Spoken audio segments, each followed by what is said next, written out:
Powell sees a challenging scenario for the Fed if Trump tariffs stoke inflation and slow growth. Is gold finally starting a pullback here? And are stocks headed back down to the lows? We'll talk about all of this and more in today's video. Let's get started. Welcome back to the channel, guys. As we get started, if you could, hit the thumbs up button, subscribe if you're new, and let's talk some charts. Starting with the S&P 500, but I wanted to give you some context. You can always skip ahead in my videos if you want to take a look at things like gold, currency pairs, etc. I know everybody trades something unique, so stick around with me. We'll go through a lot of charts today.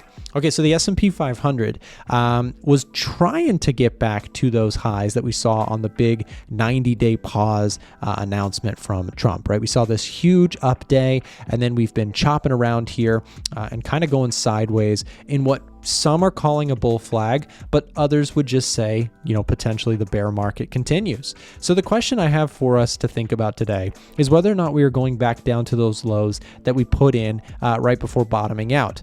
We saw some interesting stuff, what we saw on the commitment of traders data that we'll discuss a little bit more in detail today. But you have this kind of rejection that seems to be occurring around this key level of resistance around 5,500 on the S&P 500. And specifically, this level of support is something I think we should be watching if you're a technical trader on the S&P 500. This is definitely in a bear market or a bear trend still. I think a bear market is technically below 20%. So we're not technically in a bear market on a long-term perspective, but from a price action perspective in the shorter run, it definitely still looks like a bearish market to me.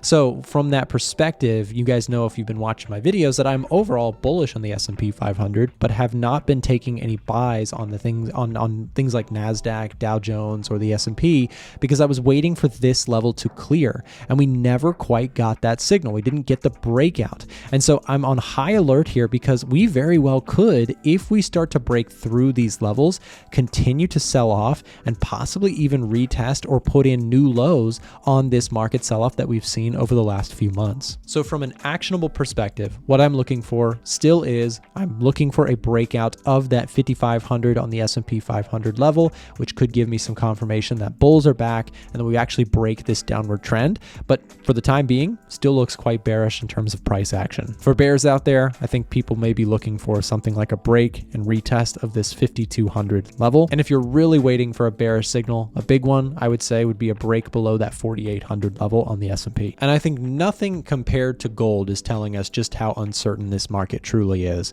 There's a number of reasons that gold, I think, just ripped to the heavens here.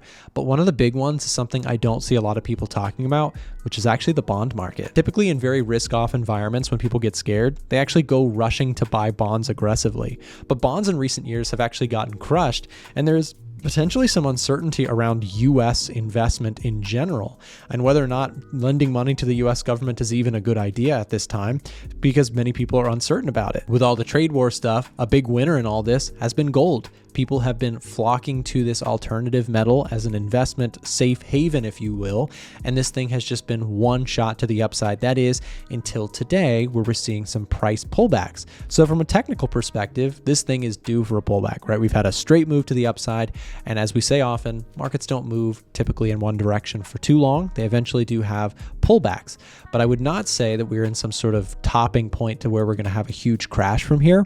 I think that we're potentially putting in a short-term high. We may pull back to some areas, and I do have an existing position long on gold with a stop loss below 3,200. What I'm personally looking for is that if price wants to pull back, that's totally fine. I'll stay in the trade as long as we hold support areas.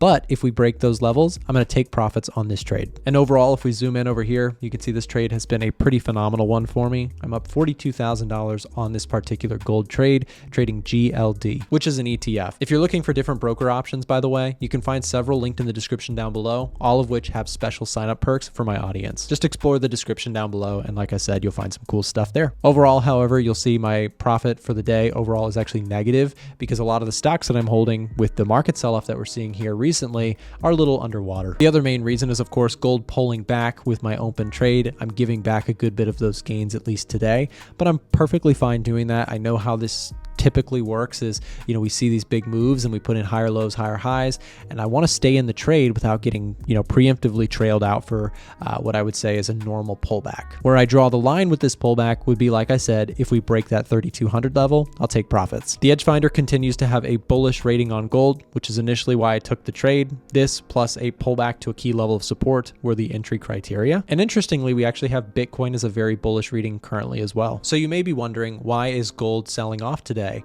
And I would give you one of the reasons potentially, on top of all the headlines and craziness in the headlines for tariff stuff, would also be the economic data that we saw this morning. The US unemployment claims came in lower than expected. Now, this is a weekly filed number that shows you the number of people out there filing for unemployment.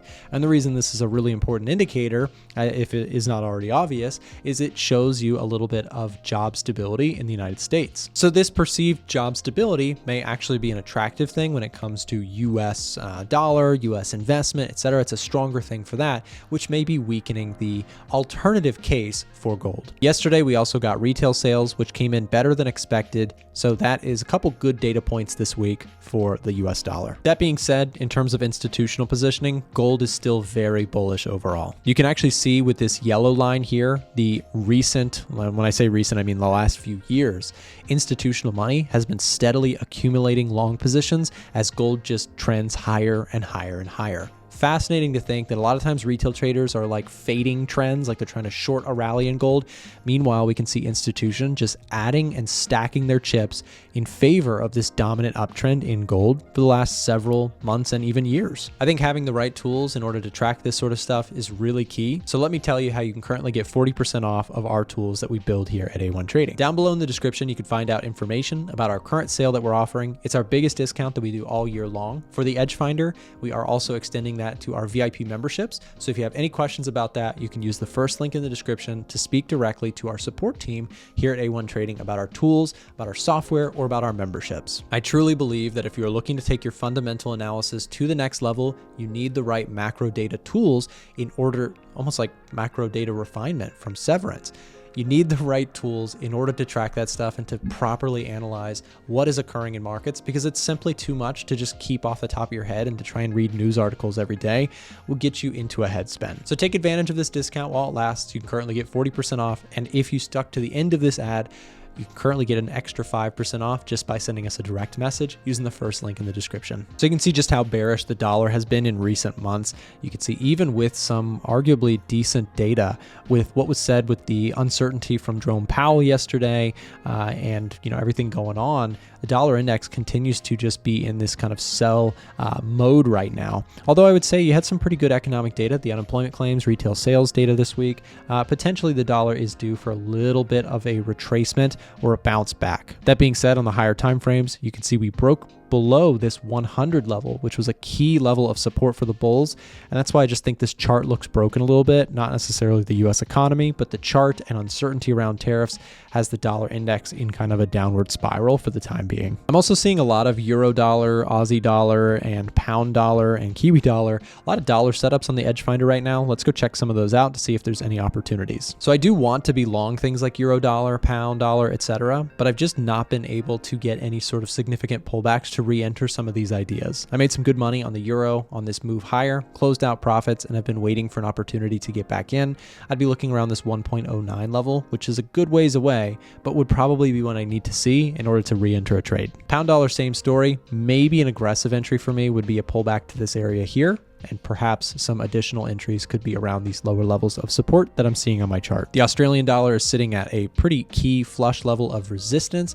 Let's see if we can actually break through that level, potentially do a break and retest opportunity here. And similarly, but not quite the same chart, the Kiwi dollar is up and away here. If we do get some pullbacks in this one, I like the 5,800 level quite a bit. On our top setups page, you can see CAD yen, and dollar Swiss. Let's take a look. Taking a look at CAD yen, I would be interested in this one if we got some sort of a bigger pullback, but still, again, a lot of these charts, what you'll notice, a lot of them have made big moves in one direction. it's been really hard waiting for pullbacks. And I think that's kind of what I have to do in this scenario, wait for proper opportunities and wait for the charts to come to me. Same thing for the euro, pull back to like 148 would be something of interest. And today's video is sponsored by DNA Funded. If you're looking to get funded this year, explore the options available to you with DNA Funded. We also have a promo code that you can see on the screen right now, A1T20, which will get you a significant discount off of any of their challenges. They do profit sharing up to 90%. You can get payouts as low as 7 days in, and you can trade pretty much everything under this one prop firm. If you're looking to get funded and you feel like your trading is at the point where you're ready to get funded, consider exploring them down below in the description. And don't forget to use that promo code A1T20 for 20% off. And yesterday, Jerome Powell had a lot to say when it came to tariffs and inflation and everything. And this is really market moving stuff. So I actually had a conversation about all of this with Johnny on the Market Insights podcast. The full link to the podcast will be in the description and pinned comment down below. Plenty going on in both the markets and elsewhere. Let's start with those comments yesterday, I think it was, from Jerome Powell. A little bit more hawkish about the economy. He's saying the Fed should stay patient and wait to see how tariffs and other economic policies of the Trump administration play out before making any changes to interest rates. He's had some criticism from President Trump today, who has said, well, you know, he's got to cut rates soon. He's come up with the nickname Too Late Jerome Powell, which doesn't have quite the ring to it as some of the other nicknames he's had. But obviously there's going to be a bit of a hoo-ha between Powell and Trump at the moment because both sides are under a lot of pressure.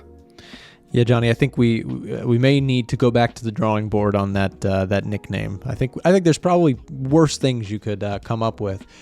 Just doesn't quite have a ring to it. That being said, in all seriousness, yeah, Jerome Powell had plenty to say yesterday, basically setting it up and saying that we're in a bit of a predicament, right? These are some of the biggest changes to global trade that we have seen in U.S. history, and at a dramatic rate. So yeah, the market was, I suppose, a little bit wobbly yesterday. NASDAQ was down 4% at one point, which is crazy because when you look at the NASDAQ daily chart, it doesn't look all that disastrous. But that's just because we've been living in such volatile times that 4% down moves in a day are almost kind of the new norm. We're getting big moves up, big moves down. Volatility is very high. So yeah, no, I think Powell basically discussing that they're on a wait and see kind of basis, that these tariffs are significant changes and that it's very, very difficult even for them to try to predict their impact. And so the market did not like that lack of clarity. But again, who can fault Powell and team for such a difficult time to try and predict what's going to come next? I think Powell has vivid memory here, flashbacks from 2020 where he really leaned into almost a predictive call on the 2020 transitory inflation stuff that he then had to clean up the mess of later. So I think there is this cautious tone that the Fed is taking, trying not to jump the gun and say, hey, if we cut interest rates too dramatically, too quickly, and these tariffs do not cause, dramatic economic turmoil, we could be stuck with really sticky inflation, and we could, basically open up Pandora's box again with inflation, right? We're just now getting to a point where CPI year over year came down to 2.4% as of the previous reported number. I mean, that's getting closer to 2%. We don't want to see that number start to reverse course and start to move higher again. So the Fed is weighing the odds, weighing the risks, and I think that they are very still much focused on their dual mandate, right? So they're watching unemployment and inflation, and according to their team there, the main focus is going to be whichever one seems to be moving further away from their target, right? They don't want to lose the employment story. We have seen a moderate tick higher in unemployment in the last, several months, but that's not disastrous. But at the same time, inflation still has room to come down. There's still work to be done on the inflation number as well. So I don't fault the Fed personally. I don't think there's much you can do to really try and make a big call, because you are making a very large gamble if you think about it, right? If you're going to say, let's go ahead and try and get ahead of this potential unemployment rise, right? You're making a career call. And I don't know that Powell wants to make that kind of career call with just a year or so before he's potentially out of his chair. So I think they've got a very difficult job. Inflation, they've got a good record of the last few years of getting inflation at least back down a little bit. Maybe not a great one from the 2020 transitory call, but all said and done, we've got a potential opportunity here for what looks to be maybe a soft landing, still potentially accessible. But to make a big call on the tariff stuff, I think is a high risk that the Fed may not be willing to do. I mentioned earlier in this video that a lot of things are moving pretty significantly in one direction right now, and it can be difficult waiting for pullbacks and feeling the effects of FOMO. I actually had a really great conversation about some trading psychology stuff pertaining exactly to this with Miko and Marco on today's live stream. Check this out. Marco and I are kind of on the same camp of like FOMO is the thing. That's the thing that gets us. What's the thing that gets you? Like what's the because nobody's a robot, right? Everybody says, oh, trade like a robot. But like, what's the thing for you that is like the thing you're constantly working on psychologically with your trading? I'm just curious. Yeah, it probably would be a similar situation. Like when I do have a trade on and maybe there's some news coming out or whatever, the markets might be volatile. I find myself pretty calm, to be honest. Like I've accepted the risk and I'm not really too bothered necessarily about the outcome. But if there is a trade coming and I know there potentially might be some news later and I might not get the entry, that does potentially make me a bit restless because I want to get into the trade, but I know that the news potentially might move it without me as well. So that does frustrate me as well. And I probably would say if I was like on a losing streak of maybe like +6 or 7, I will be a bit more cautious for my trading as well. I do find myself I'll take less trades because I just don't want to make the drawdown worse. So I do like to be a bit more cautious and reduce my trade frequency and then slowly build it back up again. So I would say between 1 and 5 losses, I'm pretty fine. 6 and 7, I do get a little bit more cautious for my trading. Yeah, Miko, what I want to highlight about what you just said, I think people might have easily looked past what you mentioned about like, oh, you're not too worried about open positions. Guys, we're all human, and anytime you have a big position on, I don't care who you are. You could be Warren Buffett. If your position is way too big, that's going to impact you. Miko has been doing this for some time. Marco has as well. I have as well. One of the things that I realized a long time ago in the journey, and you guys clearly have too, Miko, you expressed that really well. You don't turn off your emotions. You just reduce your position size. Like that's the thing so many traders struggle with. Like too big of a position will make you obsess over a trade. If you're getting up in the middle of the night, staring at charts, if you're worried about every single little movement that's happening in the market, look, the reality is your position size is inappropriate for what your risk tolerance is and for what your account size is. That's the reality. Everybody who is struggling with that in the audience, that's a big one, right? Miko, Marco, and myself didn't mention that because I think all three of us have done this long enough to realize like the only way you stay in the game is small positions. And so like, I think like that for people in the audience who might've been like yelling at their computer screen, like, well, how do you deal with the emotions of trades that are going right or wrong? The answer is your size is too big. If it's making you worried, if one trade is making you too worried, that trade is an inappropriately sized trade. That's the answer I think a lot of people would benefit from. Because again, Marco, Miko, you guys both just expressed completely different topics because you got past that point. Like we're all three of us are past that point. Yep. We're like, okay, yeah, no, you can't have stupid size. Like Marco, do you have anything to add to that? Oh yeah, I mean, when I was starting, I had a trade on. I was literally waking up every 30 minutes. Not with an alarm, I just couldn't go to sleep. I had the phone by my bed, and every 30 minutes I was opening the phone, MetaTrader, how are the positions doing? They were not doing good, so it was a pretty bad night. Yeah. And then after that, I said to myself, this can't go on. I mean, this is crazy. So I put in some processes in place and lowered the risk, of course, not to have that sort of thing happen again, because at that point, you're just not going to be able to operate at a good level. Your psychology will be basically shit, and you'll probably execute some very bad setups. if you cannot sleep because of your positions. Yes. I mean, the thing is, people ask me all the time, and Annie, I want to answer this because this is really relevant to what we're discussing. For a 20K account, is a 0.1 lot per trade with 2% risk appropriate? So you know what the good answer that I think I could give you would be, you should probably back test and you should size appropriately to what, your normal drawdowns look like, and you should maybe probably consider dropping it down to 1% or less per trade. Like, I could give you that answer, but do you know what the God tier answer is, in my opinion? The God tier answer is your gut feeling, your emotional response to your size. That's the real answer, because nobody can give you the right size for your account, because some people are willing to take risk. Other people are way more like, I need this thing to be real slow and steady. I want to be here in 10 years trading this stuff, and I want small size and I want stability. So listen to yourself for the right position size. That's the God tier answer, I think. Many traders don't know this, but a lot of trading profitability is dependent on you using the correct brokerage when you're trading. Remember that your trading costs are an input to your trading results. So what I mean by that is trading costs such as commissions and spreads and swaps and overnight holding things.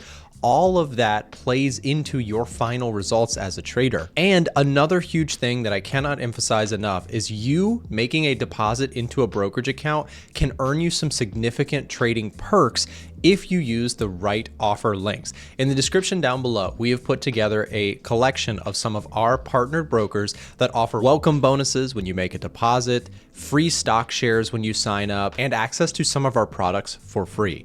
On our website, a1trading.com/brokers, that's a1trading.com/brokers, you'll see a list of free offers that you as a client to these brokers can get upon sign up and deposit. Do not make the rookie mistake of just signing up for any brokerage and not using a specific offer link. If you use our referral links, you'll get something out of it, and you'll also be supporting our work here on this YouTube channel. Thank you for watching. We'll see you next time.